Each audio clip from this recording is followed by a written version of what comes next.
So these are 4" by 1/2", more or less, maybe 5", I'm not sure. But they're boards of red oak, just like, yeah, okay, 5.5 inches. And they're red oak, just like the plywood. So these are going to be the sides. So these also have to be cut. So, yikes. Oh, jeez.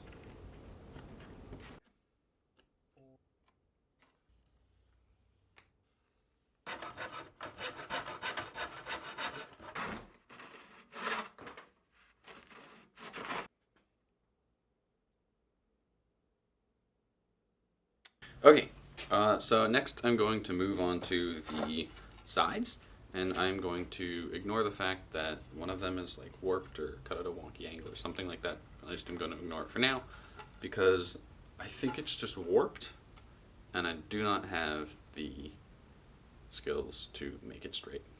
So what I'm going to be using are these cool things. So remember, I said I'm doing this all with hand tools, so I'm going to be using what's called a marking gauge. Let's see. Yes, so I'm going to be using a marking gauge, which you use to cut very thin grooves in the sides, which I will then use. And then I'll use chisels to make a groove that I can slot the panel into. So let's get started.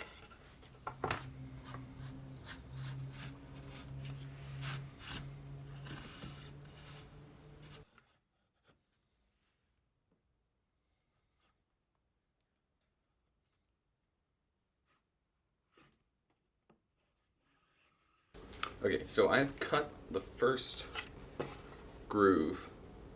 Oh, you can kind of see it here. Yeah. Okay, so I've cut the first groove in the wood. So now I need to cut the second groove. And because this is 1/4" plywood, I have to make the groove 1/4" wide so that it will fit. So I have to get a marking gauge that is 1/4" longer than this. Now, I could pull out a second one, or perhaps just take this one. I mean, I could do either. But what I'm wondering is whether or not I should try to use the chisel to just like dead reckon and extend it, or to like take the measuring tape and measure and extend it. How precise is this? A little bit past a quarter. Okay, I'm gonna try to use the tape measure. Remember what I said, measure twice, cut once.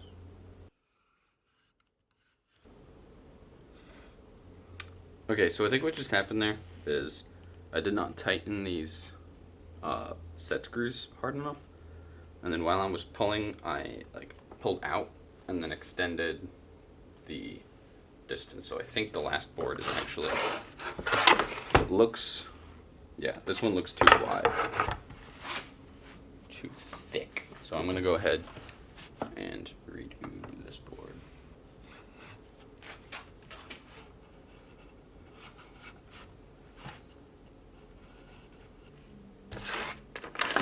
Okay, so now what I have to do, I've got them all the grooves marked. So the next step is to take a wide chisel, such as this 1" It's not like super wide, but it's the widest one I have. And I'm going to put it in the crack that I just made with the marking gauge.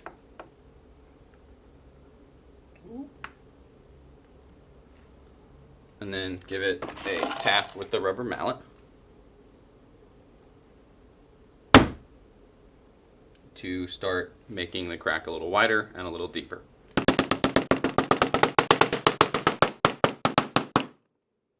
So I just did the first line and it took me quite a while, so I'm going to go ahead and turn the camera off and then get back to you when I'm done all the chiseling. Okay, so I got all the grooves done. A lot of hammering on the chisel, but they're all there, pretty thick. They're mostly clean. They're not perfect, but this was never going to be perfect, so I'm not particularly upset. So yeah, next I'm going to use the 1/4-inch chisel to start to cut the grooves out. So let's get going. One of the problems I ran into was that I didn't have a good way to hold the board steady as I was hitting it with the chisel. So I ended up just kind of leaning on it. I mean, I tried a lot of different things. I tried sitting, I tried a C-clamp, but the C-clamps weren't big enough and sitting was even less steady. So I ended up just kind of leaning on it like you can see here. And it didn't work great, but it worked more or less okay. So definitely the next time I do something like this, I'm going to get a bigger C-clamp. Alright, well, the channel is done, incredibly scuffed, but it's done, and it took a really long time, so I'm definitely going to go ahead and turn off the camera now, and I will be back when I have done 3 more of these things, which may take me like 2 hours, so cool, we'll see how it goes. Okay, well, in my attempts to make the groove less scuffed, I successfully managed to make it even more scuffed. So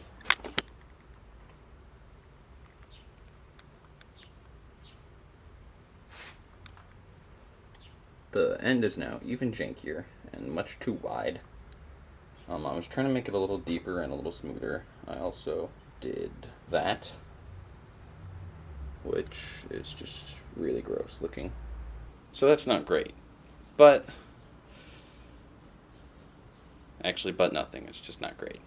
So I'm just going to move to the next board and hopefully not scuff it up as much. Okay, so I got the grooves cut. I had to do some sort of like extra shaping to make sure they fit around the board.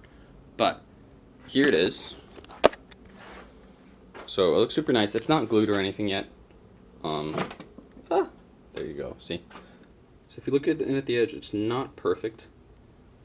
So I'm gonna have to take some like wood glue and sawdust, I think is what I've heard works, to try to fill in the gaps. So we'll see how that works. But yeah, hopefully we are close to a solid looking board. And then after that, I can start looking at putting in guitar strings to make it sound nice when you whack a piece down. So yeah, so I have the clamp, and I have the wood glue, and I have all the pieces. So now I just have to kind of glue it together. So if you have to clamp it for 30 minutes, then I probably can get away with putting glue on each of these boards before actually trying to connect them together. But I will still kind of set them out so that when I do try to set them together, I can do it fairly quickly. So do I glue them all or no, I'm gonna glue them on.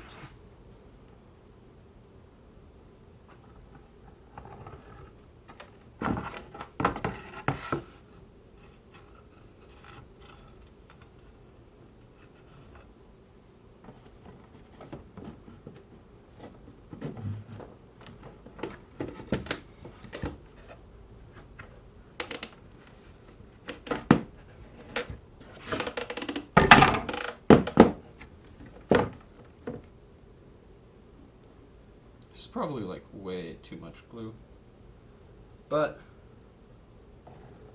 I come from a big family, so we've always done stuff in bigger quantities rather than smaller, figuring it's better to have leftovers than it is to have too little.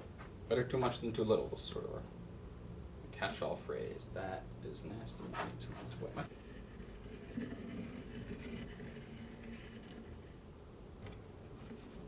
Well, that was fast. Look at that. Bam. Just like that.